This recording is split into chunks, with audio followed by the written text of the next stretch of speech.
Oi, tudo bem? Eu sou o Gelson. E eu sou a Cláudia. Nós estamos aqui para fazer estudo do Livro dos Espíritos. O Livro dos Espíritos foi escrito, organizado por Allan Kardec, conforme a gente tem visto na introdução de cada capítulo. Filosofia Espiritualista, o Livro dos Espíritos, o princípio da doutrina espírita, sobre a imortalidade da alma, a natureza dos espíritos, as suas relações com os homens e as leis morais, a vida presente, a vida futura e o porvir da humanidade, segundo os ensinos dados pelos espíritos superiores, com concurso de diversos médiuns, recebidos e coordenados por Allan Kardec.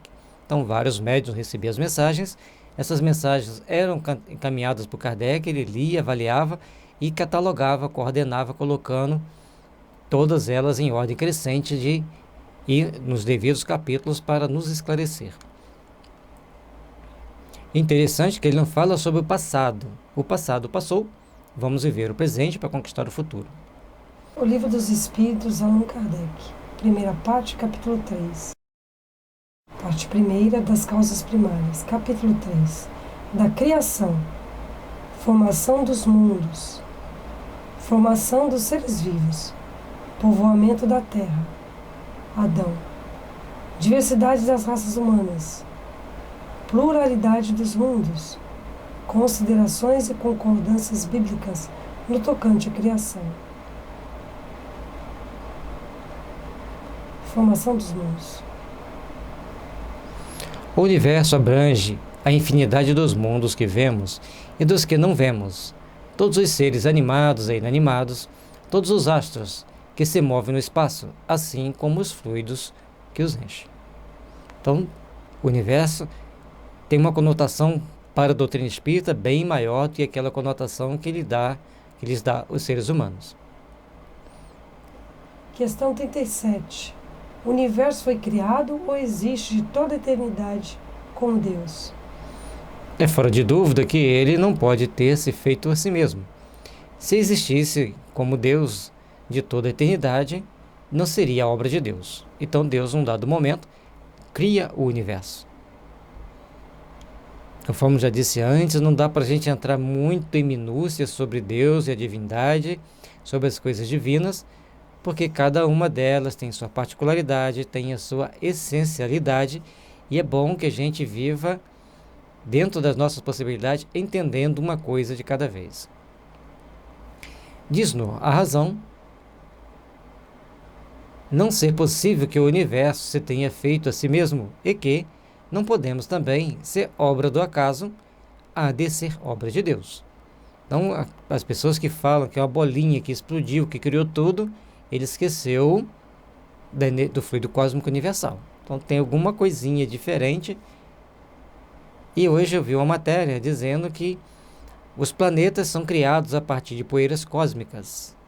Então um grupo de cientistas foram fazendo estudos e já se aproximam daquela definição espírita que normalmente Emmanuel e André Luiz nos dá, falando que Jesus pega nas poeiras cósmicas os elementos para construir o planeta Terra. Ainda não conseguimos dimensionar tanto poder mental. Uns aceitam, outros não. Enquanto isso, nós vamos meditando a respeito. Questão 38. Como criou Deus o universo? Para me servir de uma expressão corrente, direi: pela sua vontade. Nada caracteriza melhor essa vontade onipotente do que estas belas palavras do Gênesis. Deus disse: faça-se a luz, e a luz foi feita. Ou seja, não vamos além disso aqui. Vamos caminhando, vamos entendendo, passo a passo, para, à medida que nos aperfeiçoarmos, podermos habitar mundos melhores ou transformar a Terra em um mundo melhor, e aí nós vamos ter mais possibilidades e mais vivências que nos dará a oportunidade de entender mais essa grandeza divina de criar o universo. Questão 39. Poderemos conhecer o modo de formação dos mundos? Tudo o que a esse respeito se pode dizer e podeis compreender é que os mundos se formam pela condensação da matéria disseminada no espaço. Então, tem lá as poeiras cósmicas, vai se primeiramente a matéria primitiva, que cria-se a poeira cósmica, e dessa poeira cósmica as mentes poderosas vão aglutinando-as para formar os mundos que vemos. É a forma com que a gente consegue expressar aquilo que a gente consegue entender por enquanto. Questão 40. Serão os cometas, como agora se pensa, um começo de condensação da matéria, mundos em via de formação? Isso está certo. Absurdo, porém, acreditar-se na influência deles. Refiro-me à influência que vulgarmente eles atribuem, porquanto todos os corpos celestes influem de algum modo em certos fenômenos físicos. É importante a gente raciocinar bem sobre o que eles falaram. Primeiro, ele diz que está certo que o cometa é um mundo em formação, aglutinando poeiras cósmicas pelo universo, caminhando aí milhões e milhões de anos. Mas ele fala que a gente não pode acreditar tanto nas influências desses cometas. Depois ele fala que todos os corpos celestes influenciam sobre certos fenômenos físicos. Teve um cientista russo que ele descobriu que, de acordo com os alinhamentos dos planetas, ocorrem terremotos, ocorrem maremotos, de maior ou menor intensidade. E também que determinados cometas, ao passarem entre um planeta e a Terra, que já estão alinhados, ele entrando, provoca ali alguns fenômenos físicos. A ciência já descobriu isso com relativa precisão. Bom, esse é um ponto, é um aspecto para a gente observar. Agora, as outras influências que normalmente atribuem aos cometas, nós temos que parar para pensar e ver até onde eu posso aceitar ou não essas informações, com bom senso, dentro da razão. Mas eles influenciam em certos fenômenos físicos, como já explicamos, maremotos e terremotos, vulcões. O mais, nós teremos que procurar estudar e nos apercebermos de cada uma situação. Questão 41. Pode um mundo completamente formado desaparecer e disseminar-se de novo no espaço, a matéria que o compõe? Sim, Deus renova os mundos como renova os seres vivos. Então existem estrelas que explodem, provavelmente vai existir planetas que explodem ou que morrem, no sentido de não ter mais atividade tectônica, não ter mais atividade vulcânica, ou seja, o seu magma vai resfriando, podemos dizer que esse planeta morreu, dentro do nosso limitado modo de entendimento. Assim como tem estrelas que explodem. De vez em quando, em revistas específicas, os cientistas capturam na imagem dos potentes telescópicos, a tal estrela explodiu, tal estrela morreu. Ou seja, dentro do que o Espírito respondeu, do que a ciência vem mostrando, isso é possível, existe no nosso mundo. Questão 42. Poder-se-á conhecer o tempo que dura a formação dos mundos, da Terra, por exemplo? Nada de posso dizer a respeito, porque só o Criador o sabe, e bem louco será quem pretenda sabê-lo, ou conhecer que número de séculos dura essa formação. Então, os números que nós temos hoje, da formação da Terra, todos os números que nós temos, é um número que a ciência trouxe para nós respeitamos, mas é um número que alguém deu. Porque os Espíritos já dizem, não dá para querer saber muito. Fazendo os nossos estudos, nossos cálculos, vão ser respeitados, mas é apenas um número. Que não podemos afirmar que é aquilo ali realmente que está dentro dos padrões da criação da Terra.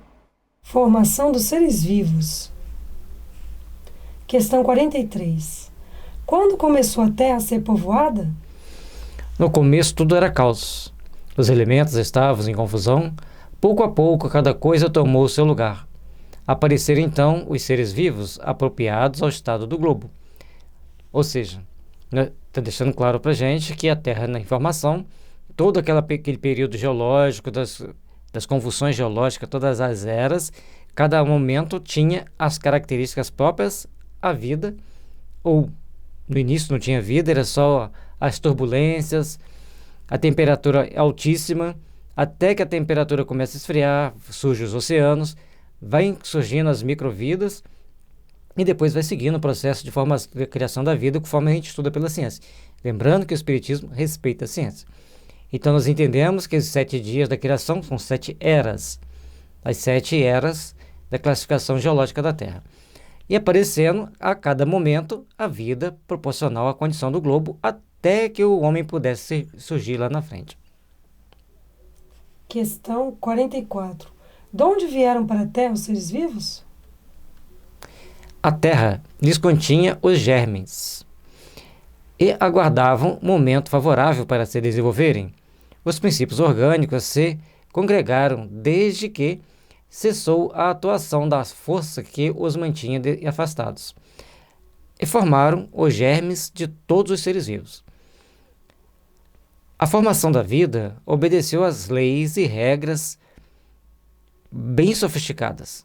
Quando a gente vai ver no livro Evolução em Dois Mundos, que é um livro espírita que explica a origem da vida, bem resumido, bem sintético, a gente vai vendo que inteligências muito potentes, engenheiros siderais, vieram para começar a criar espíritos, lógico, eles vieram para começar a criar os primeiros germes, a partir de reações químicas, criando então os primeiros seres vivos, para que ao longo de milhões e milhões de anos pudesse chegar aos animais vertebrados e depois aos seres humanos. Esses germes permaneceram em estado latente de inércia como a crisálida e a semente das plantas, até o momento propício ao surto de cada espécie. Os seres de cada uma dessas se reuniram, então, e se multiplicaram. O processo de criação da vida, conforme já se estuda na biologia, na geografia, tem todo o processo de formação dos corpos até chegar naqueles seres monstruosos. Começou lá nos seres unicelulares, chegou naqueles animais gigantescos, passando por todas as transformações para chegar onde está hoje.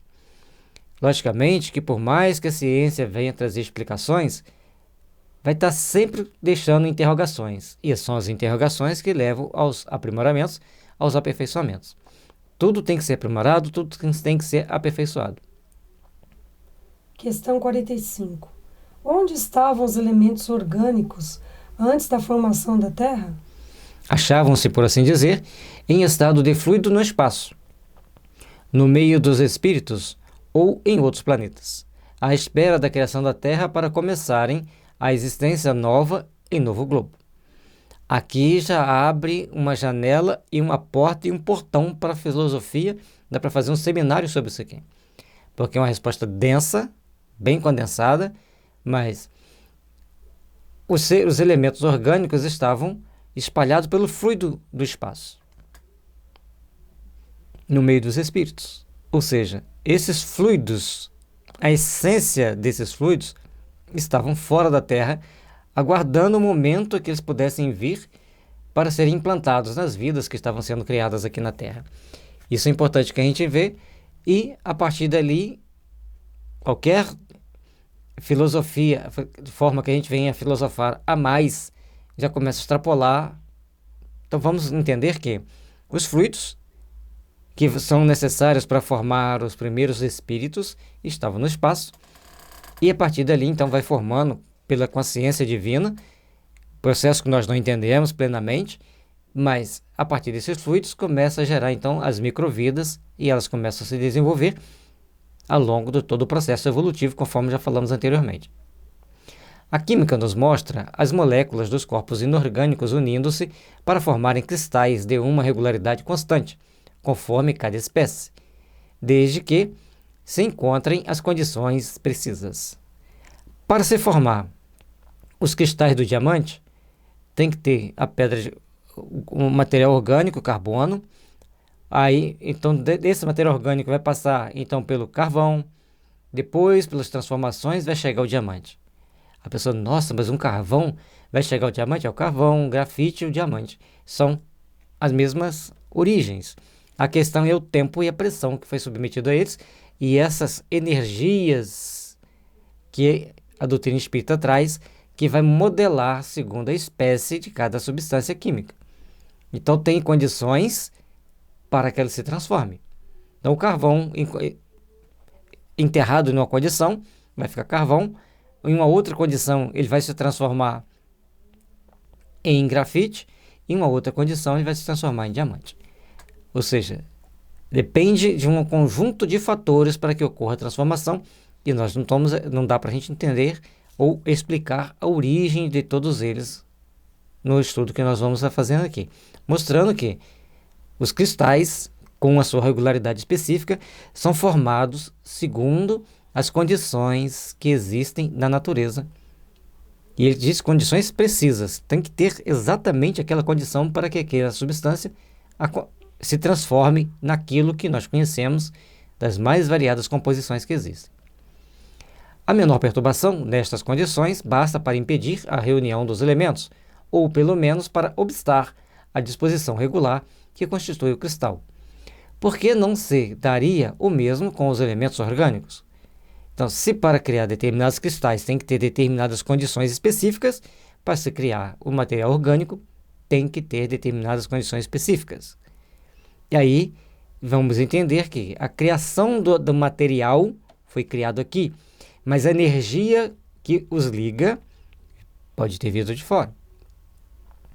Durante anos se conservam germes de plantas e animais que não se desenvolve senão em uma certa temperatura em um meio apropriado. Tem-se visto os grãos de trigo germinarem depois de séculos. Assim como tem a semente que fica guardada por anos e anos, assim também tem germes que vão levar anos para passarem para sua transformação. Há, pois, nesses germes um princípio latente de vitalidade, que apenas esperam a circunstância favorável para se desenvolver. O que diariamente ocorre debaixo das nossas vistas, porque não pode ter ocorrido durante a origem do globo terráqueo. E Kardec vem trazendo questionamentos para nós no processo de desenvolvimento dessas vidas, que extrapola o nosso entendimento, mas leva-nos a fazer conjecturas e a filosofar dentro de uma possibilidade e baseado naquilo que a ciência traz para nós, conforme está lá no livro Evolução em Dois Mundos. A formação dos seres vivos, saindo eles do caos pela força mesma da natureza, diminui de alguma coisa a grandeza de Deus? Longe disso, corresponde melhor à ideia de que fazemos do seu poder e de exercer sobre a infinidade dos mundos por meio de leis eternas. Então Deus, com todo o seu poder, vai criando o tempo todo e, ao entendermos o mecanismo da criação da vida, não estamos diminuindo Deus, estamos mostrando leis eternas e mecanismo que traz para nós meios de estarmos entendendo, de estarmos procurando compreender como que a vida se dá, de que forma as coisas acontecem para que tudo apareça do jeito que tem que ser, segundo as características de cada um. Esta teoria não resolve, é verdade, a questão da origem dos elementos vitais, mas Deus tem seus mistérios e pôs limites às nossas investigações. Conforme já dissemos anteriormente, várias vezes já repetimos, vamos seguindo o raciocínio das questões, porque a da frente vai responder essa daqui, a outra vai responder a anterior, a outra vai responder a anterior, e logicamente que sempre vai ficar uma margem para novas pesquisas. Não que aqui esteja incompleto, esteja imperfeito. Aqui está na medida da nossa capacidade de entendimento e de conhecimento. À medida que vamos aperfeiçoando-nos, vamos achando mais respostas e, às vezes, até dentro disso aqui, vamos entender e perceber aquilo que a gente não tinha visto até então. Questão 46. Ainda há seres que nasçam espontaneamente? Sim, mas o germe primitivo já existia em estado latente. Sois todos os dias testemunho desse fenômeno. Os tecidos do corpo humano e dos animais não encerram os germes de uma multidão de vermes que só esperam para desabrochar a fermentação pútrida que lhes é necessária à existência?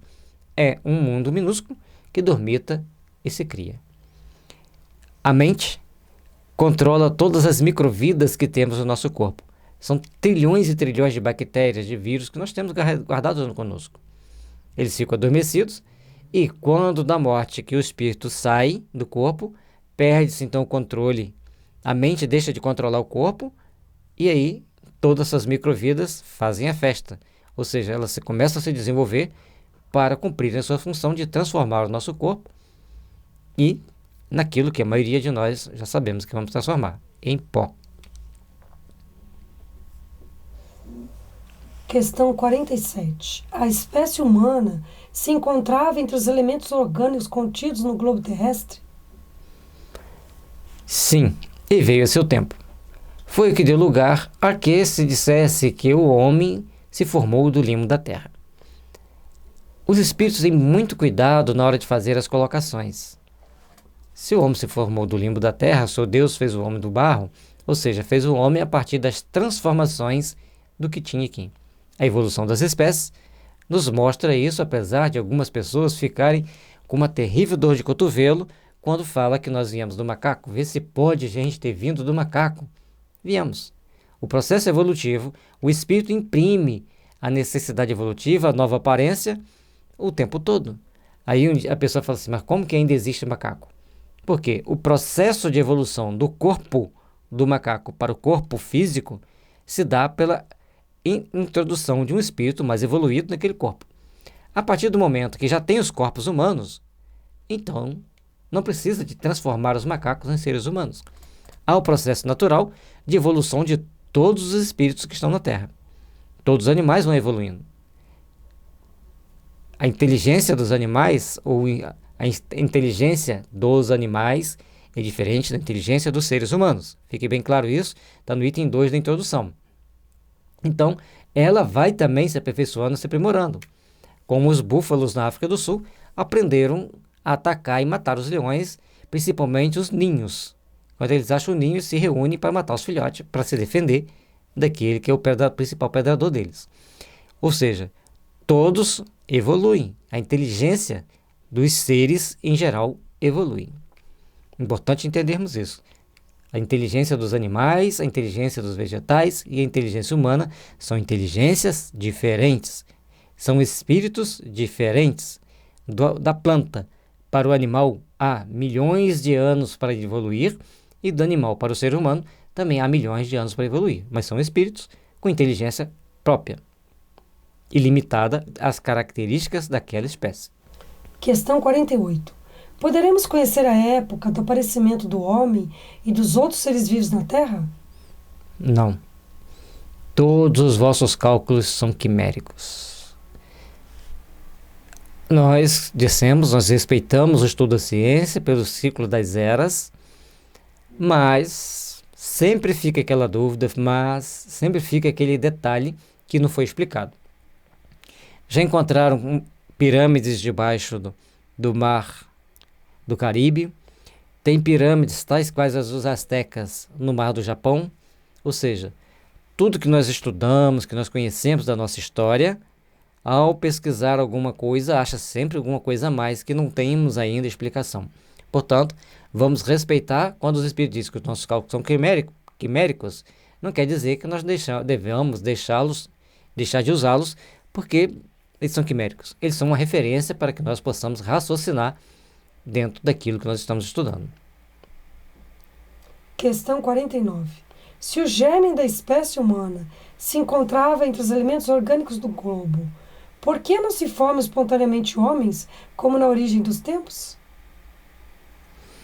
O princípio das coisas está nos segredos de Deus. Esse tópico, só essa frase já faz a gente pensar muito. E quando eles dizem que o elemento orgânico para criar o ser humano estava na natureza, não quer dizer que tinha lá nem mesmo os espíritos humanos. Estavam tudo em processo de formação, mas a forma deles mostrarem-nos é que estavam em germe. E aí, seguindo os milhões e milhões de anos de evolução, chegou-se o ser humano. Entretanto, pode dizer-se que os homens, uma vez espalhados pela Terra, absorvem em si mesmos os elementos necessários à sua própria formação, para os transmitir segundo as leis da reprodução. Ao mesmo se deu com as diferentes espécies de seres vivos. Então, todos foram aparecendo em vários lugares da Terra, foram se aperfeiçoando, foram reproduzindo, cada um com as suas características, formando as diferentes espécies de seres vivos. O processo de transformação trouxe-nos aonde estamos. É importante que entendamos isso.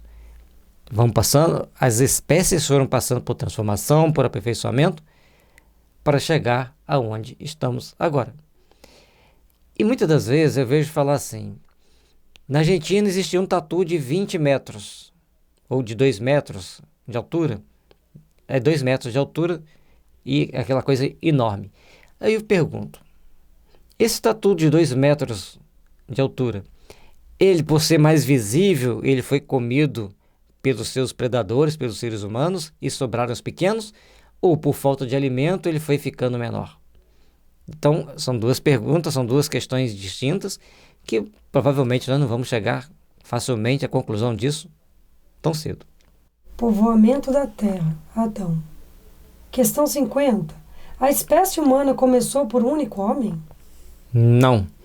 Aquele a quem chamais Adão não foi o primeiro, nem o único a povoar a Terra. Aí vem a questão que nós temos que entender. Até porque Adão teve 2 filhos, Caim e Abel, e Sete. Caim mata Abel, vai para a terra de Nod, casa e edifica uma cidade. Então existia Nod. Ou seja, Adão é um símbolo para nós entendermos o processo evolutivo de um ponto de partida. Porque nossa mente quer saber onde começou. E Moisés, na época, ele colocou um ponto de partida. E, aliás, isso não é prioridade, é prerrogativa de Moisés. Porque os livros hindus também ensinam que teve um casal que é o primeiro. Ele só adaptou os nomes. Lembrando que Moisés era um sacerdote egípcio, ele tinha estudado e os egípcios estudavam livros indianos. Questão 51. Poderemos saber em que época viveu Adão? Mais ou menos naquele Sinais, cerca de 4.000 anos antes de Cristo. Ou seja, esse Adão que está se referindo era um grupo de espíritos que vieram para a Terra e, ao chegarem na Terra, deparam com o que tinha aqui. Ganharás o pão com o sol do seu rosto. Então, aqui no livro, não fala na transição planetária, no livro dos Espíritos, mas eu vou fazer esse parênteses da transição planetária. Algumas pessoas vão gostar, outras não vão.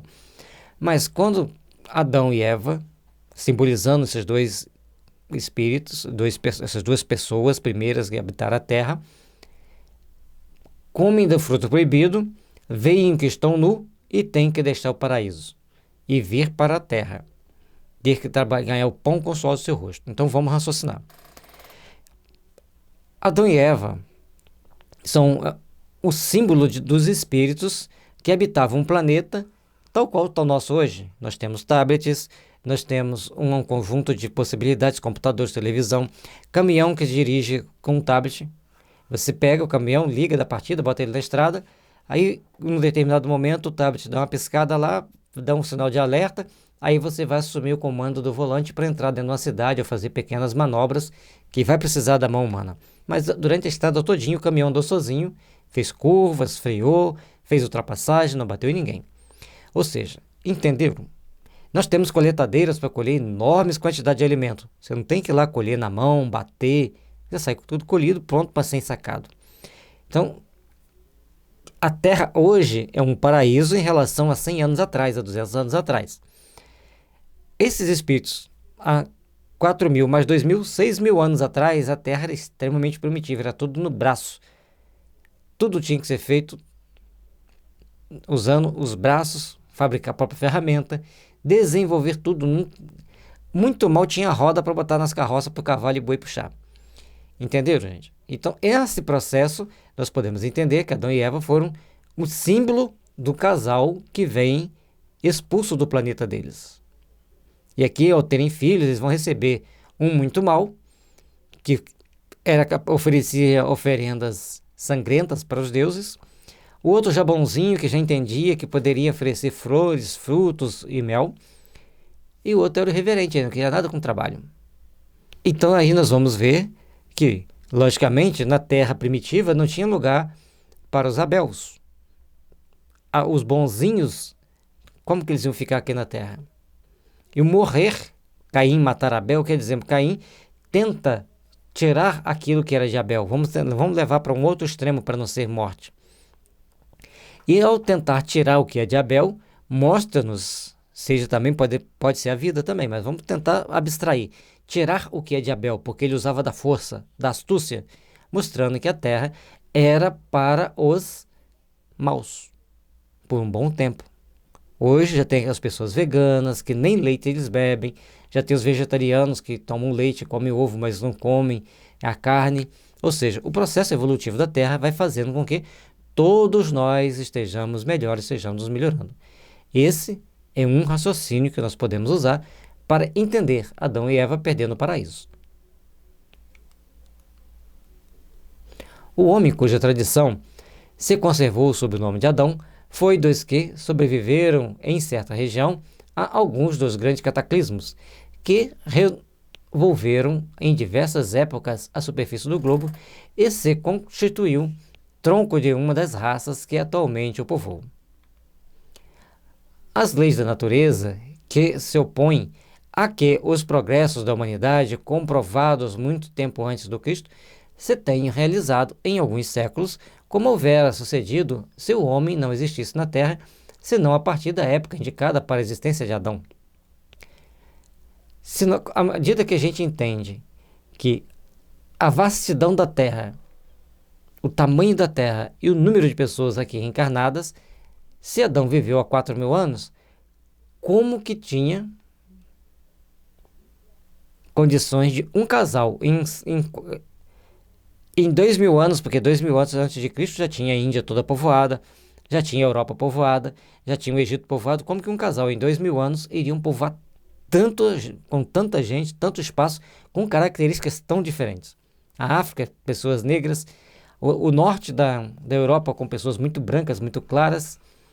Na China, aquelas pessoas mais amareladas, com o olhinho puxado, cabelo liso.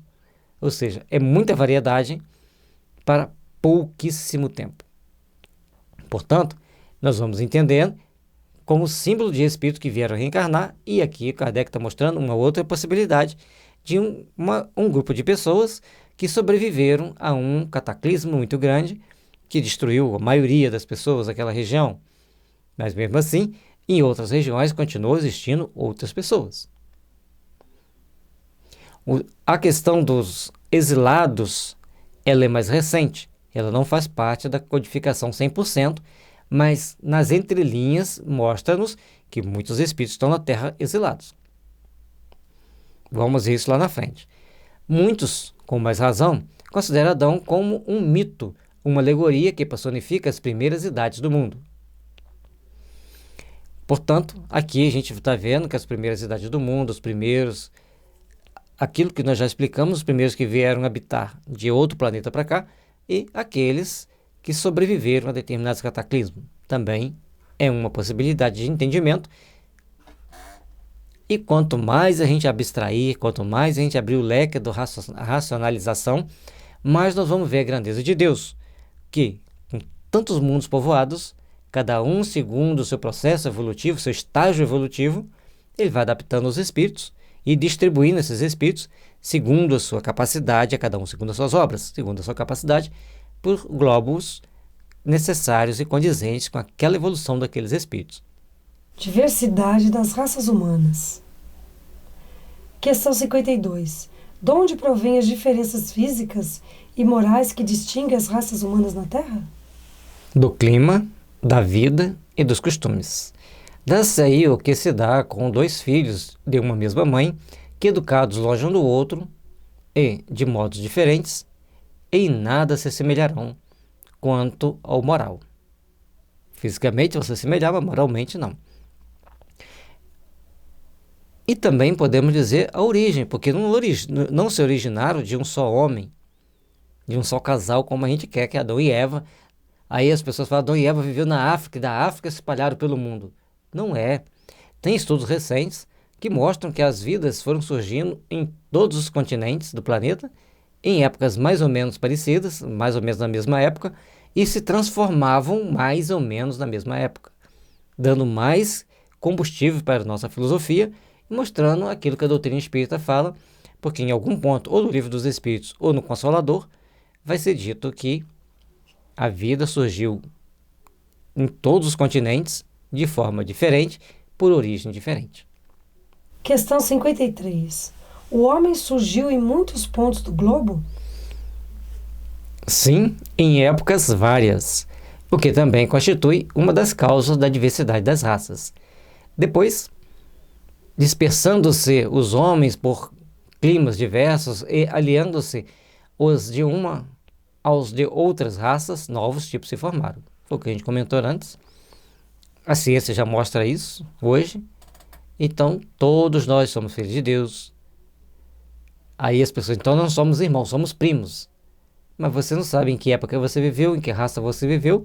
E todos somos filhos de Deus, filhos do mesmo Pai.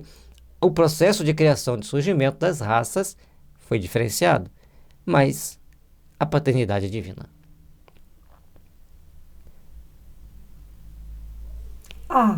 Estas diferenças constituem espécies distintas? Certamente que não. Todos são da mesma família. Porventura, as múltiplas variedades de um mesmo fruto são motivo para que elas deixem de formar uma só espécie? A raça humana é uma só. Portanto, que se tiver o casamento de pessoas negras com brancas, com amarelas, seja como for as misturas de raças, vai nascer uma pessoa que reproduz. Vou dar um exemplo meio parecido, aparentemente meio grosseiro, mas a gente vai poder entender.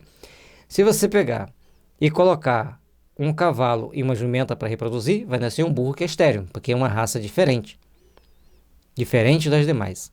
Da mesma forma, quando as pessoas colocam para reproduzirem um canário da terra e um canário belga, o que nasce é estéril.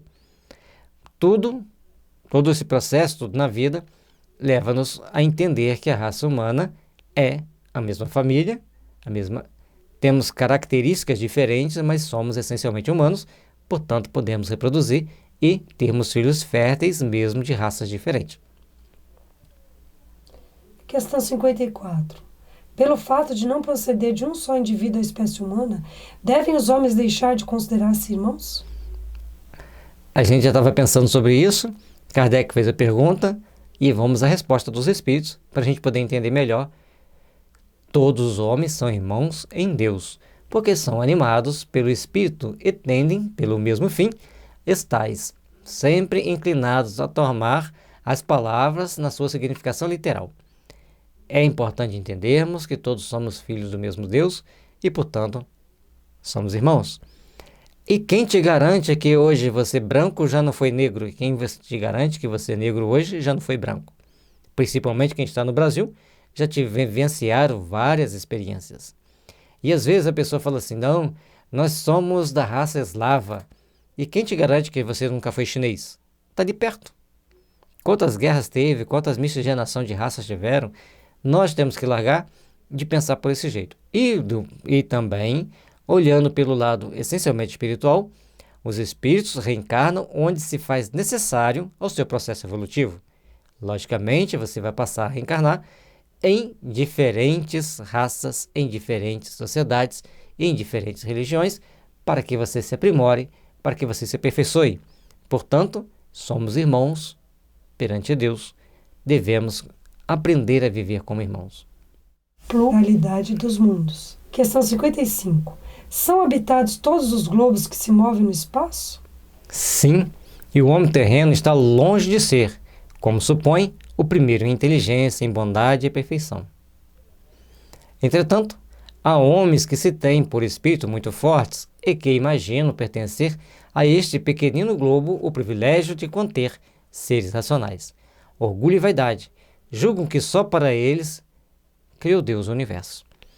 E teve um cientista, um astrônomo, que ao perguntarem para ele se ele acreditava em vida em outros planetas, em outras galáxias, ele disse: se não existisse, seria muito desperdício de espaço.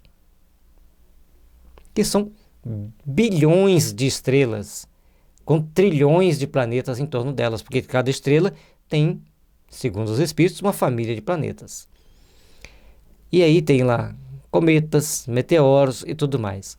Portanto, nós, seres humanos, na Terra, não somos os únicos habitantes do mundo, do universo. Somos habitantes da Terra e muitos de nós somos espíritos que já tivemos oportunidades em outros planetas e de lá fomos expulsos por não nos adequarmos ao processo evolutivo daquele planeta. Assim como muitas pessoas serão expulsos da Terra por não se adequarem ao processo evolutivo da Terra. Se você acha que você tem todos os direitos do mundo de ter e o outro tem que viver à míngua, você já está carimbando seu passaporte para ir para planetas inferiores às condições de hoje de vida na África. Porque na África você ainda pode ter alguma alma generosa que vai lá te doar alguma coisa de tecnologia, alguma coisa que beneficie a sua vida. Mas nesses outros planetas não tem tecnologia. Então, quem estiver lá, está lá quitando as suas dívidas com a própria consciência, se reeducando para poder voltar para a Terra ou ir para outro planeta em melhores condições do que onde ele está.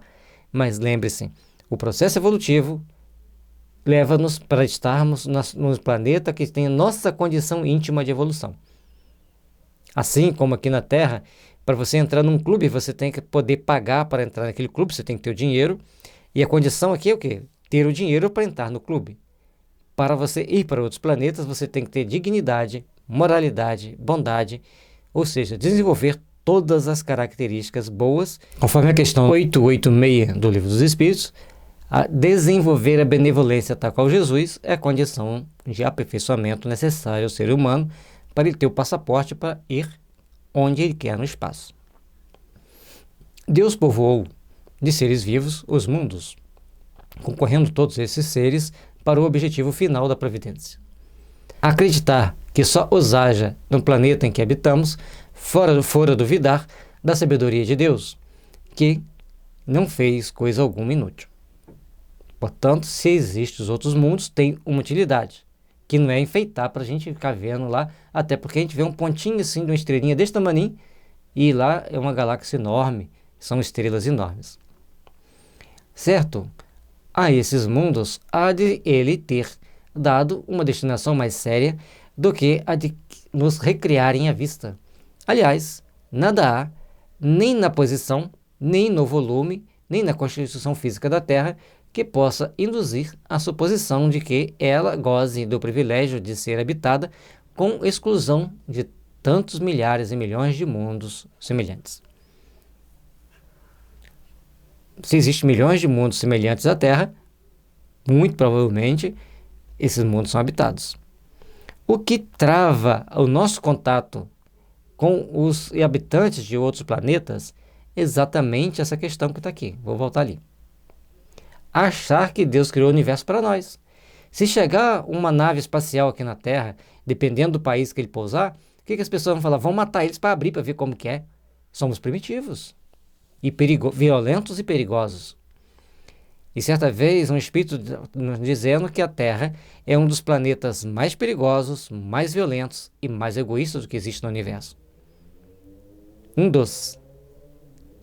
Então nós temos que nos melhorar muito, nos aperfeiçoar muito, para começarmos a entender com os outros espíritos.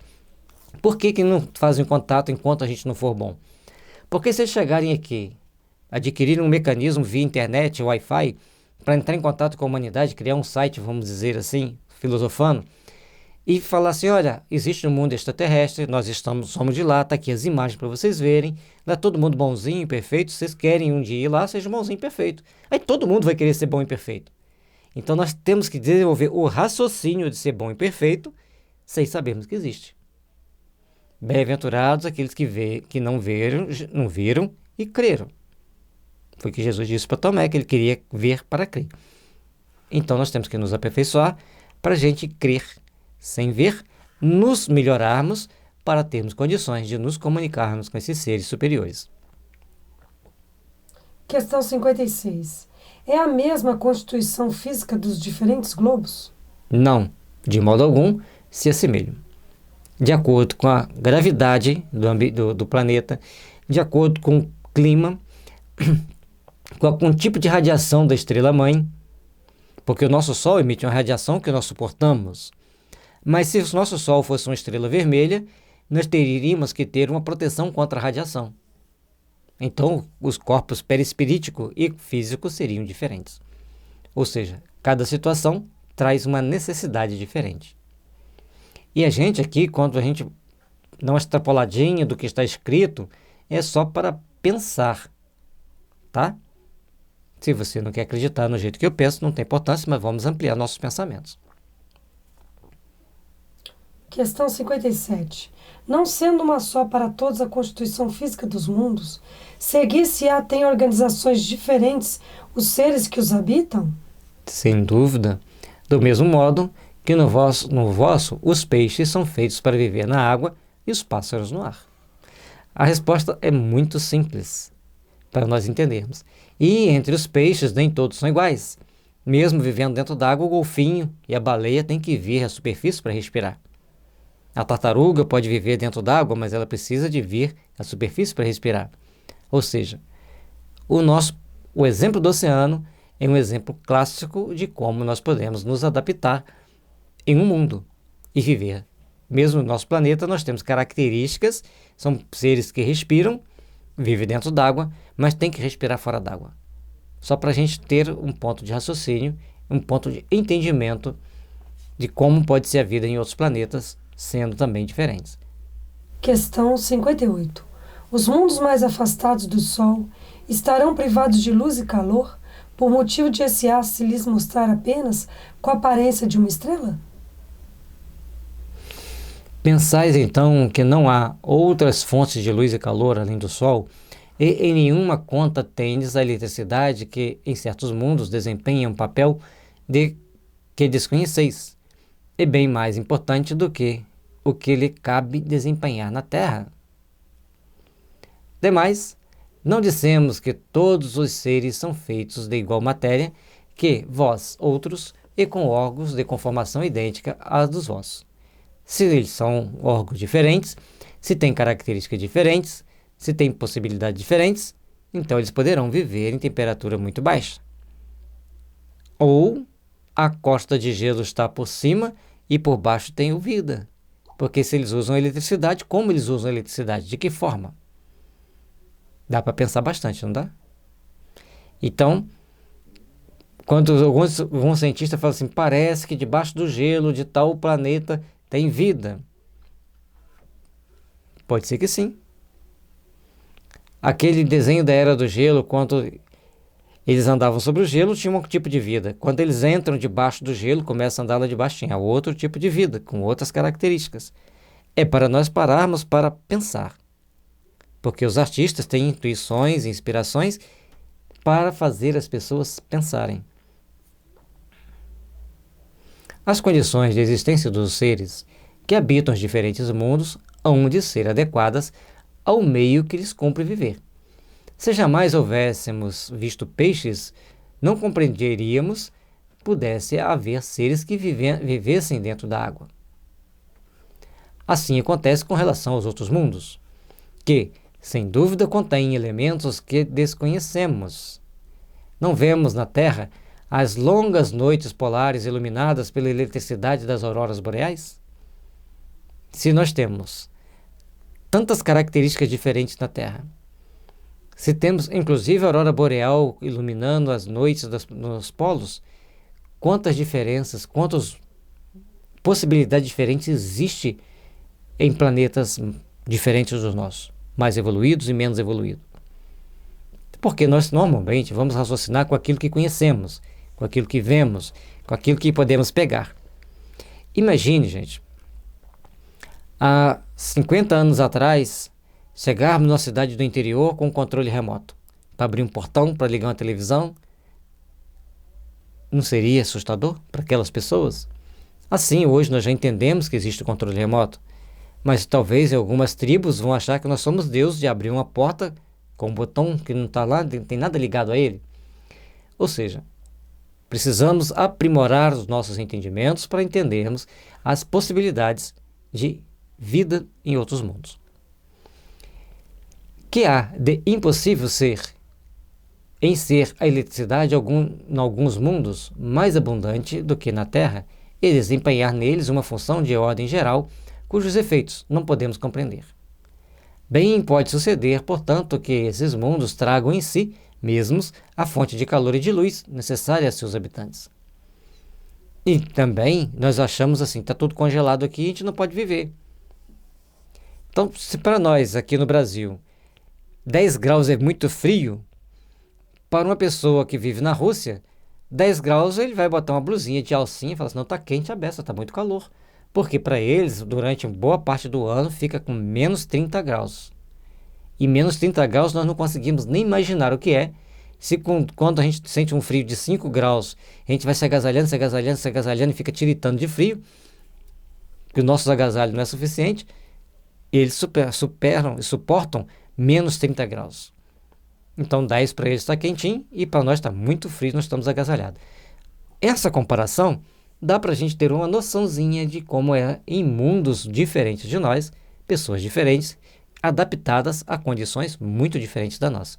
E também, além de adaptadas, criadas essencialmente para terem aquela vida material naquele planeta. Porque até mesmo os espíritos, conforme tem, se não me engano, o livro A Segunda Morte, para o espírito, e na série André Luiz também fala sobre isso, para o espírito sair da Terra e ir para outro planeta, ele tem que fazer uma adaptação no seu perispírito. Considerações e concordâncias bíblicas concernentes à criação. Aqui Kardec faz um resumo. Nesse resumo ele vai fazer a comparação em que diz a ciência, que diz a Bíblia, que diz o Espiritismo. E vamos então fazer esse estudo para a gente observar como que vamos entender todo esse processo. Os povos han formado ideias muito divergentes acerca da criação, de acordo com as luzes que possuíam. Apoiada na ciência, a razão reconheceu a inverossimilhança de algumas dessas teorias. A que aos espíritos apresentam, confirma a opinião de há muito partilhada pelos homens mais esclarecidos. Então, cada povo tem uma história, conta a sua versão da origem do mundo. E a ciência vem dar sua versão. E os espíritos vêm, fazem um comentário e vai mostrando para nós, lembrando que o espiritismo sempre vai respeitar a ciência naquilo que for concernente, e vamos ver então o restante do estudo. A objeção que se lhe pode fazer é de estar em contradição com o texto dos livros sagrados, mas um exame sério mostrará que essa contradição é mais aparente do que real e que decorre da interpretação dada ao que muitas vezes só tinha sentido alegórico. Aí vem um detalhe importante que o Kardec consegue pescar. O que a ciência diz e que alguns livros sagrados dizem, há apenas palavras diferentes, condicionamentos diferentes de entendimento, mas o fundo está real. Porque para a descrição dos livros sagrados são escritos por médiuns, inspirados por espíritos superiores, que gerenciam o processo evolutivo daquela região, daquele país, como principalmente a Índia e Egito, e posteriormente Israel. Então, aqueles grupos de espíritos intuíam os médiuns a escrever. Quem eram os profetas? Médiuns. Se o espírito dizia, Deus está falando comigo, e nós já vimos no Evangelho de João, que o único que falava com Deus, capítulo 1 do Evangelho de João, o único que falava com Deus era Jesus. Então, todos que falaram, Deus falou comigo, não, um espírito superior falou com ele. Aí o que a gente vai entender? Eles traziam para a Terra aquilo que eles estavam em condições de passar para nós. Então, muitas das vezes, eram de forma alegórica, a forma com que eles conseguiam expressar naquele momento, ou que nós conseguimos traduzir para o nosso idioma. A questão de ter sido Adão como primeiro homem, a origem exclusiva da humanidade, não é a única a cujo respeito as crenças religiosas tiveram que se modificar. Se cada religião tem lá o seu Adão, a sua Eva como os primeiros, claro, com outros nomes, não é o mesmo nome, então tem alguma coisa que precisa ser modificada, alguma coisa precisa ser readaptada. O movimento da Terra apareceu, em determinada época, tão em oposição às letras sagradas que não houve gênero de perseguições a que essa teoria não tivesse servido de pretexto. No entanto, a Terra gira malgrado aos anátemas, não podendo ninguém hoje contestá-lo. sem agravo à sua própria razão. E não é que atualmente as pessoas criam certos problemas, polêmica dizendo que a Terra não é a Terra que gira em torno do Sol, que o Sol gira em torno da Terra, e até mesmo que a Terra é plana, em pleno século XXI, mas tudo bem. Existem espíritos aqui, né, todas as mais variadas condições, e ficam tentando provar aquilo que não tem como provar, mesmo diante de todas as fotos de satélites tiradas da Terra, tudo o que se foi mostrado, tudo que se foi visto pela ciência com altíssima tecnologia.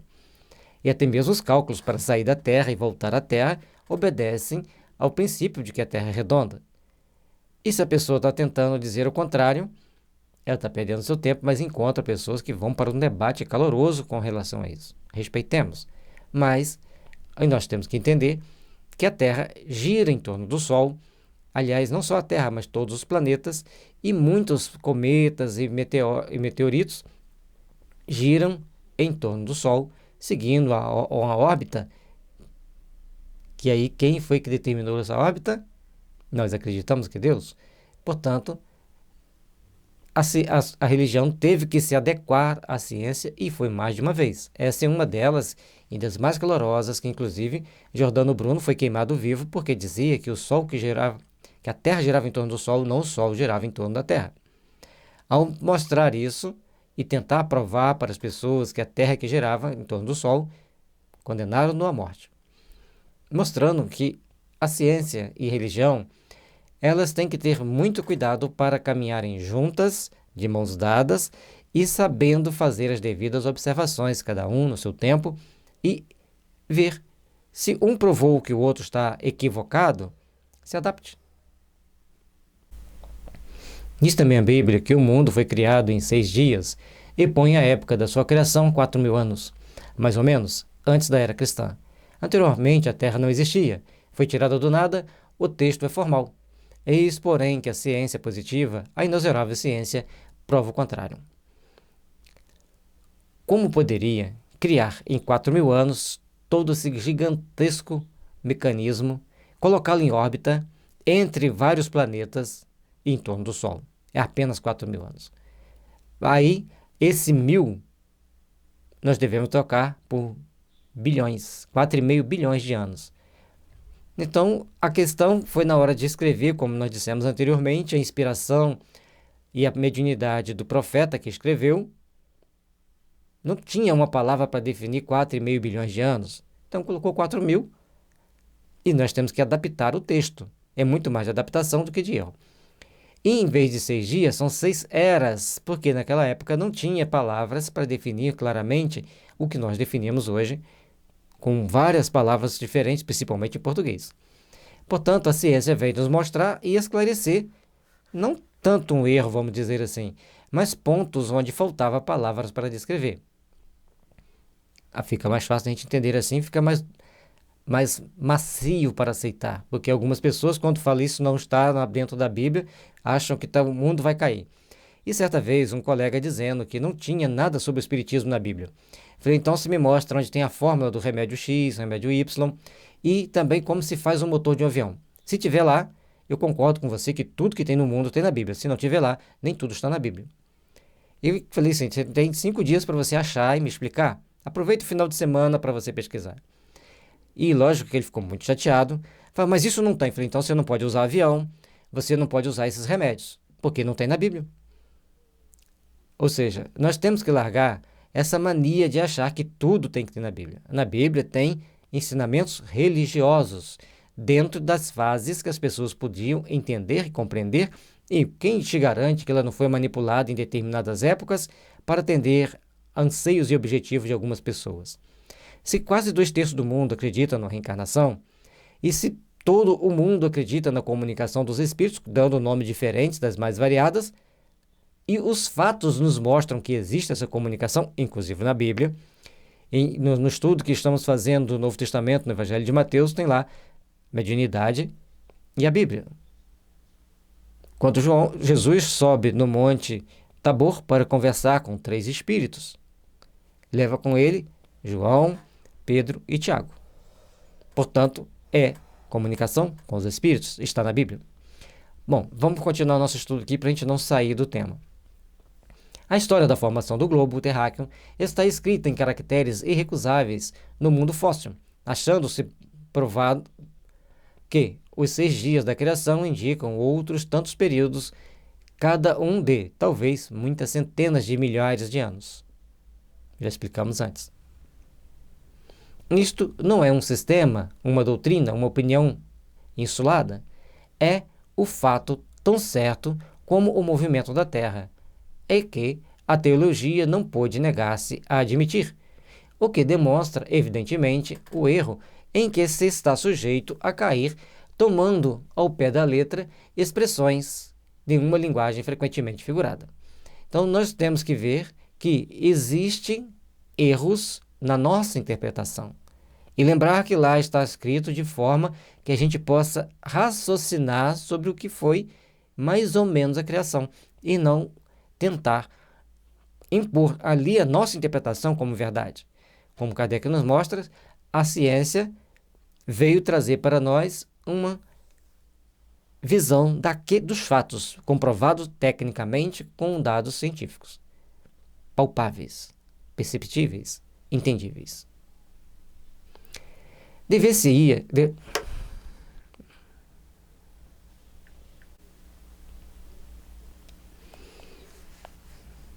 Dever-se-á daí concluir que a Bíblia é um erro? Não. A conclusão a tirar-se é que os homens se equivocaram ao interpretá-la. Já antecipamos o comentário, nós, ao ler, por falta de palavras para definir claramente na linguagem atual o que foi dito há quase 4.000 anos atrás, então as pessoas têm a dificuldade de fazer essa interpretação e encaixar os fatos para ficar mais fluido, mais fácil de ser lido. Escavando os arquivos da Terra, a ciência descobriu em que ordem os seres vivos lhe apareceram na superfície, ordem que está de acordo com o que se diz a Gênese, havendo apenas de notar-se a diferença de que esta obra, em vez de executada milagrosamente por Deus em algumas horas, se realizou sempre pela sua vontade, mas conformemente à lei das forças da natureza, em alguns milhões de anos. Ficou sendo Deus, por isso, menor ou menos poderoso? Tudo é elaborado.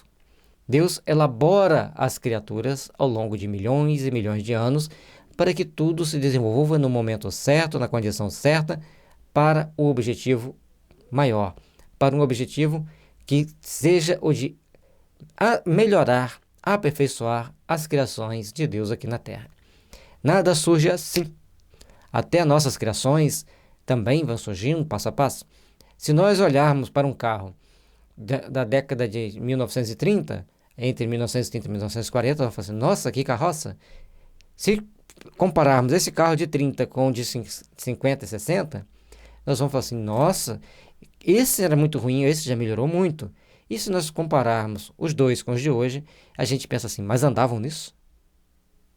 Então, tudo vai passando pelo aperfeiçoamento. O nosso entendimento, o nosso conhecimento, as nossas obras físicas vão aperfeiçoando e as obras de Deus foram feitas para serem aperfeiçoadas. Deus não é menor por isso. E simplesmente Ele dá a oportunidade de seus filhos fazerem seu trabalho íntimo de procurarem se aperfeiçoarem. Perdeu em sublimidade a sua obra por não ter o prestígio da instantaneidade? Indubitavelmente não. Fora mister fazer-se da divindade bem mesquinha ideia para que não reconhecer a sua onipotência nas leis eternas que ela estabeleceu para regerem os mundos. Muito antes da gente negar Deus, vamos entender a sua grandeza, entender que o processo de aperfeiçoamento da vida na Terra e até mesmo do planeta Terra vai passando por aperfeiçoamentos seguidos ao longo de milhões e milhões de anos. Deus não é menor por isso. Mostra-nos que o processo evolutivo de todos nós segue um caminho e uma linha a estabelecer em nós uma conscientização de nós mesmos dentro desse processo evolutivo. Portanto, a gente aperfeiçoa-se fisicamente, mas também espiritualmente. É o labor, o trabalho dos séculos que nós temos que empreender em nós. A ciência Longe de apoucar a obra divina, nos mostra sobre aspectos mais grandiosos e mais acorde com as noções que temos de poder e da majestade de Deus, pela razão mesma de ela se haver efetuado sem derrogação das leis da natureza. Quando se pega para estudar o DNA, toda a codificação dos genes que nele existem, são 8 volumes de 1.200 páginas, escrito com letra tamanho 8. Folha 4. Com poucas margens. Então, estudar o DNA prova que um ser muito superior elaborou ao longo de milênios toda uma estrutura inteligente capaz de, por si só, criar corpos. Ah, mas então tem uma técnica, tem uma ciência que explica isso, então não é Deus. Mas quem criou essa ciência? Quem criou essa técnica? Só pode ser Deus, para criar algo tão perfeito, tão maravilhoso.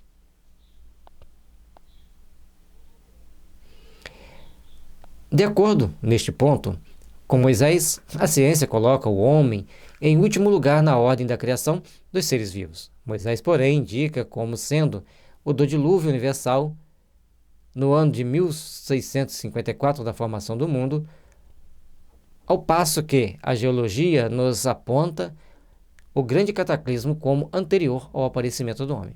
Então, todas as transformações que a Terra teve, pelo que a ciência estudou, foi antes do aparecimento do homem. Atendendo a que até hoje não se encontrou nas camadas primitivas traço algum de sua presença, nem dos animais de igual categoria do ponto de vista físico, contudo, nada prova que isso seja impossível. Muitas descobertas já fizeram surgir dúvidas a tal respeito. Então teve o grande cataclismo, mas foi antes da criação dos seres que hoje existem, porque a ciência não achou. Mas pode achar? Não vamos dizer que nunca vai achar, porque a todo instante está passando por transformações, por pesquisa, por novos aprendizados. Mas fica difícil de encontrar um rastro dos seres humanos anteriores à data prefixada pela ciência. Pode dar-se que, de um momento para outro, se adquira a certeza material da anterioridade da raça humana e, então, se reconhecerá que, a esse propósito, como em tantos outros, o texto bíblico encerra uma figura. A questão está em saber se o cataclismo geológico é o mesmo a que assistiu Noé. E aí, gente, deixa eu ver se está falando aqui. Tá. Então, Noé, ele na realidade é uma figura de linguagem muito bem explicado pela psicanálise.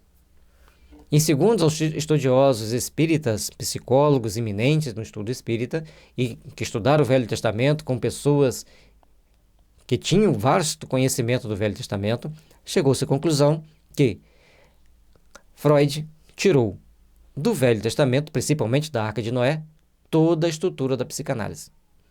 Até a questão da pomba ou corvo, para abrir a janela e soltar a pomba e o corvo, mostra o nosso estado íntimo, o nosso estado de evolução e de conscientização da realidade. A Arca de Noé é um símbolo da viagem cósmica que alguns espíritos fizeram para a Terra. E aí vem um conjunto de símbolos, que não cabe aqui no estudo, que você pode fazer em outro momento, a entender que existem muitos símbolos no Velho Testamento. Emmanuel deixa bem claro isso para a gente, que nem todos nós vamos conseguir entender todos aqueles símbolos, porque foram escritos por grandes e eminentes sábios da época, para servir de base para, ao longo do tempo, ser revelado gradualmente à humanidade, porque as espiritualidades superiores que coordenam e gerenciam a evolução da Terra sabiam que aqueles espíritos que vieram primeiro com muito conhecimento iriam colocar uma base que, com o tempo, os que vieram depois, mais embrutecidos, menos capacitados para o desenvolvimento do sentimento, dos bons sentimentos, não poderiam usar todo o conhecimento que existiam lá atrás. Portanto, como construiu as pirâmides do Egito? A grande incógnita. E assim sucessivamente. Até que um dia nós possamos, então, ter uma visão plena disso. Procuremos abstrair a mente. E eu creio particularmente que nunca encontrarão a Arca de Noé, porque ela nunca existiu, em mundo físico. É um símbolo daquilo que carregamos conosco. Ora, o tempo necessário à formação das camadas fósseis não permite confundi-los, e desde que se achem vestígio da existência do homem antes da grande catástrofe, provado ficará ou que Adão não foi o primeiro homem, ou que a sua criação se perde nas noites dos tempos. E atualmente os modernos estudos espíritas, trazidos principalmente por Edgar Armand e por Emmanuel, mostram que Adão e Eva é o símbolo dos primeiros espíritos degradados a reencarnar na Terra, mostrando para nós a necessidade de nos adaptarmos a uma nova regra mundial, ou melhor, a uma nova regra de entendimento do estudo religioso. Quanto à evidência, não há raciocínios possíveis. Forçoso será acreditar-se esse fato, como se aceitam o do movimento da Terra e dos 6 períodos da criação. Todo o processo evolutivo da Terra, todo o processo de adaptação da vida na Terra seguiu leis rigorosas, porque a adaptação da vida na Terra não tinha como ser diferente das 6 eras, porque a formação de um mundo passa por estágios que nós, se não estudarmos a fundo, não vamos entender. E certamente que os geólogos mais eminentes não entendem todo o processo de criação da Terra. Não para diminuí-los, porque no início aqui do capítulo, quando nós falamos da criação da Terra, as datas estão certas, são quiméricos. Nós criamos uma data para servir didaticamente ao nosso raciocínio. Tudo, só Deus o sabe. A origem de tudo, só Deus o sabe. A existência do homem antes do dilúvio geológico ainda é, com efeito, hipotética. Eis aqui, porém, alguma coisa que o é menos, admitindo-se que o homem tenha aparecido pela primeira vez na Terra 4.000 anos antes de Cristo e que, 1.650 anos mais tarde, toda a raça humana foi destruída. Com exceção de uma só família, resulta que o povoamento da Terra data apenas de Noé, ou seja, de 2.350 anos antes da nossa era. Ora, quando os hebreus emigraram para o Egito no 18º século, encontraram esse país muito povoado e já bastante adiantado em civilização. Por isso, temos que procurar entender. 4.000 anos talvez seja quando chegou a última leva de capelinos, a última leva de degradados antes do Cristo, para preparar o terreno para a vinda do Cristo. Queira ou não, por mais maldade que vejamos na crucificação de Jesus, ali tinha espíritos selecionados para estar junto dele. Selecionado por eles e os seus prepostos. Então dá para imaginar que tipo de espíritos tinha na Terra naquela época, principalmente naquela região do Mediterrâneo. A história prova que, por isso, não devemos fazer certos julgamentos, mas devemos procurar entender cada etapa da evolução como estágios necessários para fazermos uma transmutação de nossos sentimentos. A história prova que, nessa época, as Índias e outros países também estavam florescentes, sem mesmo se ter em conta a cronologia de certos povos, que remonta a uma época muito mais afastada. Os livros do Bhagavad Gita foram escritos há mais de 10.000 anos antes de Cristo. E a Bíblia começou há 3.200 anos antes de Cristo a ser escrita, a partir da vinda de Moisés. Aí nós temos que parar para fazer uma grande reflexão, não para desacreditar esse ponto ou aquele ponto, mas para entendermos a transcendência dos fatos. Teria sido preciso, nesse caso, que no 24º ao 18º século, isto é, que num espaço de 600 anos, não somente a posteridade de um único homem houvesse podido povoar todos os imensos países, então conhecidos, suposto que os outros não o fossem, mas também que, nesse curto lapso de tempo, a espécie humana houvesse podido elevar-se da ignorância absoluta do estado primitivo ao mais alto grau de desenvolvimento intelectual, o que é contrário a todas as leis antropológicas.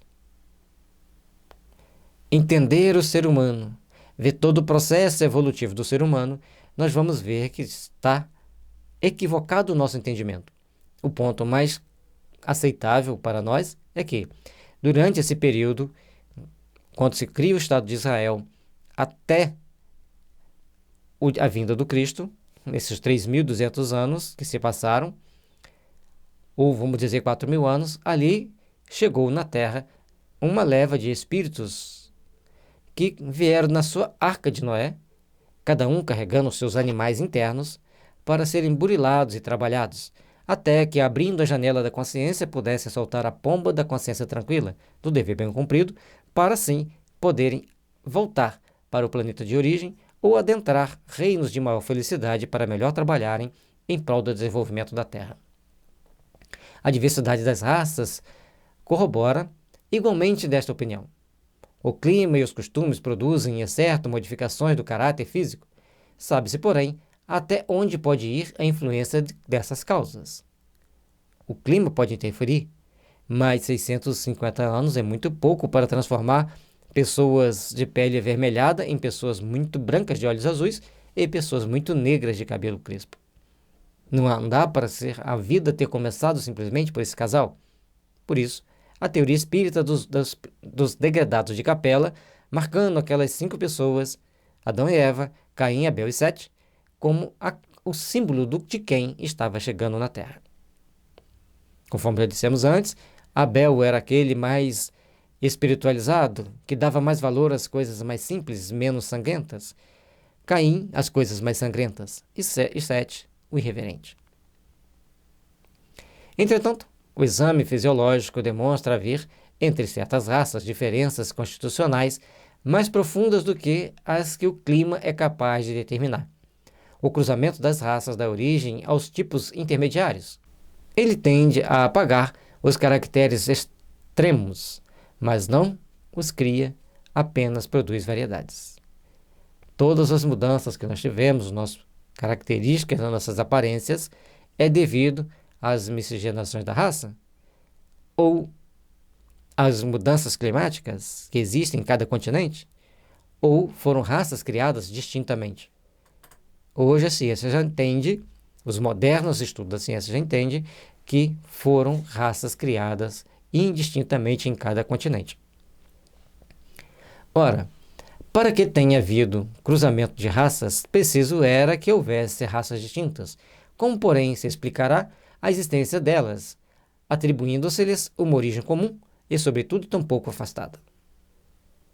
Em tão pouco tempo, fazer grandes transformações como ocorreu? Impossível. Porque quando a gente não estuda a doutrina espírita, 200 anos parece uma eternidade. Mas estudar a doutrina espírita nos mostra que, e também a geologia, que existe um espaço de tempo, um lapso de tempo muito grande entre os fatos. E que 200 anos não é nada. É o tempo de talvez 2 encarnações. Como se há de admitir que, em poucos séculos, alguns descendentes de Noé se tenham transformados ao ponto de produzirem a raça etíope, por exemplo, tão diferente? E os sul-africanos, angolanos, namíbios, Botsuana, Quênia, Togo, são raças tão diferentes, são pessoas com características físicas tão diferentes. E também os povos eslavos, os chineses, os ameríndios do norte, os ameríndios do sul, são pessoas com características físicas e intelectuais bastante diferentes. Intelectuais no sentido do desenvolvimento tecnológico que eles tinham. Tampouco admissível é semelhante metamorfose, quando a hipótese de uma origem comum para o lobo e o cordeiro, para o elefante e o pulgão, para o pássaro e o peixe. Ainda uma vez, nada pode prevalecer contra a evidência dos fatos. Certas transformações levam séculos, milênios e às vezes até milhões de anos. Tudo ao invés se explica admitindo-se que a existência do homem é anterior à época em que vulgarmente se pretende que ela começou, que diversas são as origens, que Adão, vivendo há 6.000 anos, tenha povoado uma região ainda desabitada, que o dilúvio de Noé foi uma catástrofe parcial, confundida com os cataclismos geológicos, e atendendo-se finalmente a uma forma alegórica peculiar de estilo oriental, forma que nos depara nos livros sagrados de todos os povos. Então, os orientais descrevem suas origens, descrevem a formação dos seus glóbulos, dos seus continentes, dos seus povos, cada um a seu jeito, com a linguagem figurada, com a linguagem alegórica, com a linguagem poética, para que nós possamos interpretar poeticamente. E hoje a ciência, às vezes, quer dar um dado muito exato, tudo bem, respeitamos, mas a espiritualidade nos diz que tudo são hipotéticos. São dados didáticos para podermos entender uma grande extensão de tempo, mas não a precisão que gostaríamos que tivesse. Isso faz ver quanto é prudente não lançar levianamente a pecha de falsas doutrinas que podem, cedo ou tarde, como tantas outras, desmentir os que as combatem. Se querer-se ter como verdade absoluta um ponto do ponto de vista espiritual ou de outro ponto de vista espiritual e alguém querer combater A ou B, vai se perder, vai se desmentir e vai vir uma verdade que tem que vir no momento certo.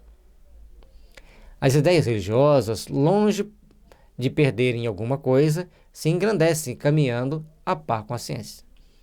Esse é o meio único de não apresentarem lado vulnerável ao cepticismo.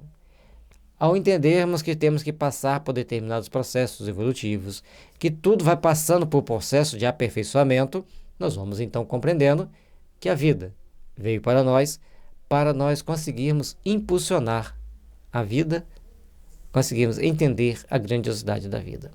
E assim a gente vai para o próximo capítulo. Parte 1 das causas primárias, capítulo 4, do princípio vital. Este e muitos outros livros você encontra na editora FEB.